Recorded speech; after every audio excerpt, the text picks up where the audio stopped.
Hello guys, നമുക്കിന്നൊരു സുമാറ്റോ day ആയാലോ.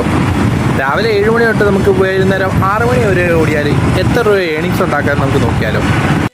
അങ്ങനെ നമ്മൾ രാവിലെ 7 മണിക്ക് തന്നെ അങ്ങ് ഇറങ്ങിയിട്ടുണ്ട്. 7 മണിയാകുമ്പോൾ തന്നെ ഇറങ്ങിയാലേ ഉള്ളൂ നമുക്കൊരു 6 മണിയാകുമ്പോൾ പരിപാടി നിർത്തി നേരെ വീട്ടിലോട്ട് വരാൻ പറ്റും. രാവിലത്തെ കാലാവസ്ഥയൊക്കെ കണ്ടപ്പോൾ നമ്മൾ ഓർത്ത് ഇന്നും നല്ല മഴയായിരിക്കുന്നു. പിന്നെ 2 ദിവസമായിട്ട് നല്ല മഴ ഉണ്ടായിരുന്നല്ലോ. അപ്പോൾ സൺഡേയും കൂടെ മഴ പെയ്യായിരുന്നെങ്കിൽ നമ്മളാകെ പെട്ടുപോയേനെ. പിന്നെ മഴയൊന്നും ഇല്ലാത്തതുകൊണ്ട് ഇന്ന് നല്ല സ്വസ്ഥമായിട്ട് ഓടാൻ പറ്റും. കിട്ടിയ ഓർഡറാണെങ്കിൽ ഫുള്ള് ഫ്ലാറ്റിലോട്ട് കയറി ഇരുന്ന് നമ്മുടെ കാലിന് വരെ വേദന എടുക്കാൻ. പിന്നെ ഇതൊക്കെ നമുക്ക് സഹിക്കാം. ഇതൊന്നും നമുക്കൊരു പുത്തരിയല്ലല്ലോ. നമ്മുടെ ലക്ഷ്യം എങ്ങനെയാണ് ഇൻസെന്റീവ് അടിക്കുക നമ്മൾ വീട്ടിൽ വരിക. പിന്നെ അതിന് വേണ്ടിയുള്ള കഷ്ടപ്പാട് കാരണം നമ്മുടെ ഈ വേദന ഒന്നും അറിയുന്നില്ല. ഇന്നാണെങ്കിൽ കോട്ടയത്ത് ലുലുമാളിലാണെങ്കിൽ എന്തോ ഓഫർ നടപ്പുണ്ടായിരുന്നു. അതുകൊണ്ടാണെന്ന് തോന്നുന്നു ആരും കാണുന്നില്ല വഴിയിലൊന്നും നമ്മുടെ സുമാറ്റോക്കാരെ. അല്ലായിരുന്നെങ്കിൽ എവിടെ നോക്കിയാലും സുമാറ്റോ ചേട്ടന്മാരെ മാത്രമേ കാണുന്നുള്ളൂ. ഇന്ന് തന്നെ 6 മണിക്ക് നമ്മൾ പണി നിർത്തി പോകുന്നതെന്ന് വെച്ചാൽ അത് നാളത്തെ വീഡിയോയിൽ നമ്മൾ പിന്നെ എല്ലാവരും ഒന്ന് ഫോളോ ചെയ്ത് കൂടെ കുടിക്കുമോ. അങ്ങനെയാണെങ്കിൽ നമ്മൾ നാളത്തെ വീഡിയോയിൽ എന്താ കാര്യം എന്നെങ്കിലും പറഞ്ഞു. വൈകുന്നേരം ആയപ്പോഴേക്കാണ് നമുക്കൊരു ചായ കുടിക്കാനെങ്കിലും സമയം. അപ്പൊ ഇന്നത്തെ ഏണിങ്സ് എത്രയാന്ന് നോക്കിയാൽ 1300 രൂപയും പിന്നെ പ്ലസ് 400 രൂപ ഇൻസെന്റീവും കൂടെ അടിച്ചു.